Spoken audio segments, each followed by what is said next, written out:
ठीक है। तो असाइनमेंट करना है। अच्छा, इसका एक सैंपल भी मैंने दिया हुआ है जिसमें मैंने पूरा सॉल्व किया हुआ है, तो वो मैं आपको दिखा दूंगा। पहले मैं आपको समझा देता हूँ असाइनमेंट में करना क्या है।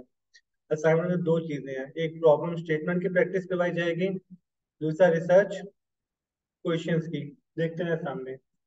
तो इसके अंदर प्रॉब्लम स्टेटमेंट की भी प्रैक्टिस हो जाएगी, रिसर्च क्वेश्चन की भी प्रैक्टिस हो जाएगी। ठीक है। 5 सवाल है। ठीक है। पहला सवाल क्या है? Choose research area. आपने आइडेंटिफाई करना है कोई भी एक टॉपिक, कोई भी एक एरिया।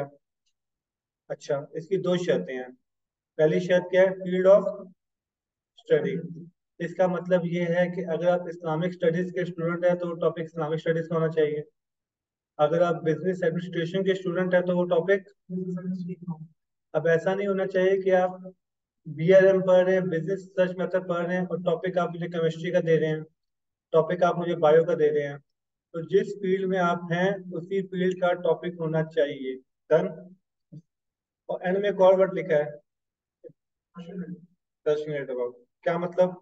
जाहिर बात, आपका इंटरेस्ट होगा तो आप थकेंगे नहीं, शौक से करेंगे। तो पहली रिक्वायरमेंट में आपने अपना एरिया बताना है। ठीक है। किस एरिया में रिसर्च कर रहे हैं। नंबर 2 क्या है? जी, स्पेसिफिक प्रॉब्लम। अब हमने प्रॉब्लम स्टेटमेंट ऑलरेडी पढ़ लिया है कि आइडियल होता है, एक्चुअल होता है, दोनों का गैप आइडेंटिफाई करना होता है। तो देखें यहाँ पे लिखा हुआ है, आप डिस्क्राइब करें कि आइडियल क्या है, करंट क्या है। ठीक है। उसके बाद क्या लिखा हुआ है? रेलिवेंट पॉपुलेशन क्या है। चलिए मैं आपको साथ साथ एग्जांपल देता रहता हूँ। जैसे मिसाल के तौर पर मैंने आपसे कहा मेरा रिसर्च एरिया है स्ट्रेस। ठीक है। और डिप्रेशन हो जाता है लोगों को, और इसके ऊपर मुझे रिसर्च करनी है। मेरा एरिया ये, आज के लोगों को डिप्रेशन बहुत है, स्ट्रेस बहुत है, इसके ऊपर रिसर्च कर रहा हूँ। रिसर्च एरिया क्लियर हो गया। इसके बाद फिर मैं बताऊंगा, ये भी बता देता हूँ कि यूनिवर्सिटीज में करूंगा, स्टूडेंट्स में करूंगा। अगर मैं सिर्फ ये कह देता हूँ यूनिवर्सिटीज में करूंगा, तो एक बात का क्वेश्चन मार्क होता है कि यूनिवर्सिटी के टीचर में स्ट्रेस लेवल मालूम करेंगे, मैनेज मैनेजमेंट पे करेंगे, ये बात समझ रहे हैं? जो लोअर स्टाफ है, पीएन वगैरह, उन पे करेंगे, किन पे करेंगे भाई? तो मैंने कहा स्टूडेंट्स पे करूंगा। मैं चाहूँ तो उसको और स्पेसिफिक कर सकता हूँ कि मास्टर के स्टूडेंट्स है, ये ओपन स्टूडेंट, लेकिन मैं इतना स्पेसिफिक नहीं कर रहा। मैंने कहा तमाम स्टूडेंट्स, चाहे बीबीए के, चाहे एमबीए के, चाहे एमफिल के, चाहे पीएचडी के, जो स्टूडेंट्स पे स्ट्रेस मजे करूंगा। अब देखें, यहाँ पे लिखा हुआ है रेलिवेंट पॉपुलेशन मेंशन है, तो मैंने पॉपुलेशन पे मेंशन कर दी। अच्छा, आगे क्या लिखा हुआ है? प्लेस। क्या मैं पूरी दुनिया के स्टूडेंट्स पे डेटा कलेक्ट कर रहा हूँ?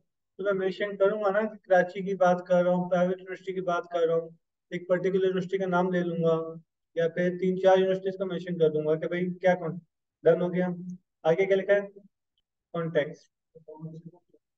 क्या?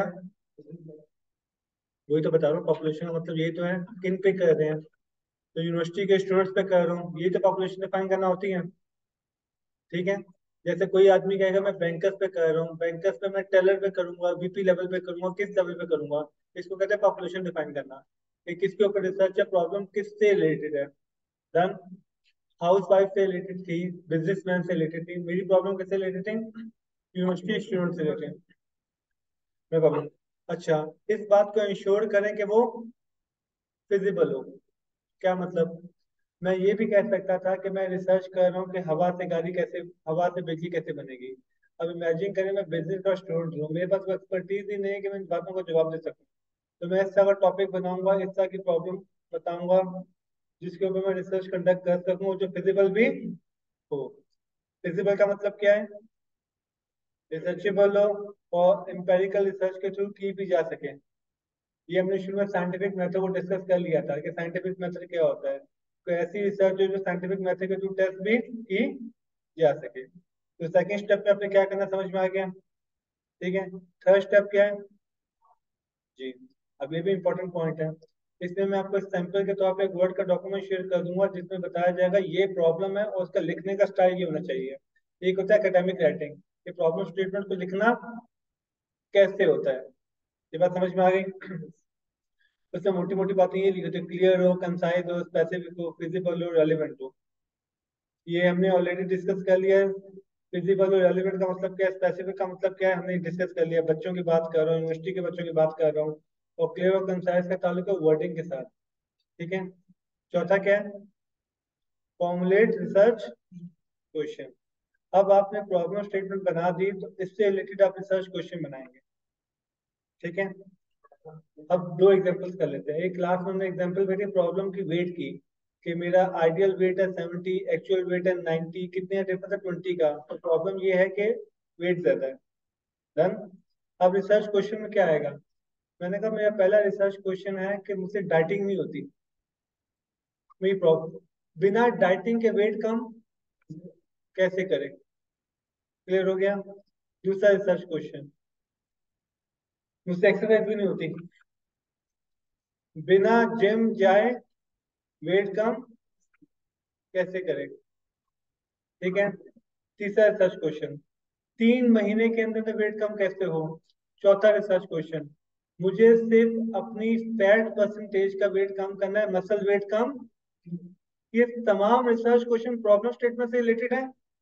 तो मैं इसके ऊपर 4, 5, 6, 7, 8, 9, 10 जितने चाहे रिसर्च क्वेश्चन जनरेट। लेकिन ये बात याद रखिएगा, ये तमाम रिसर्च क्वेश्चन किससे रिलेटेड है? प्रॉब्लम स्टेटमेंट से ही रिलेटेड है। समझने की बात। आखिरी क्या है? अब आपने जितने रिसर्च क्वेश्चन लिखे हैं उन सब की जस्टिफिकेशन दे के इसको करना जरूरी क्यों है, ताकि आप फजूल क्वेश्चन पूछने से बाज रहे। डन हो गया। इसके साथ साथ मैं आपको एक फाइल शेयर करूंगा, दिखा देता हूँ फाइल भी आपको।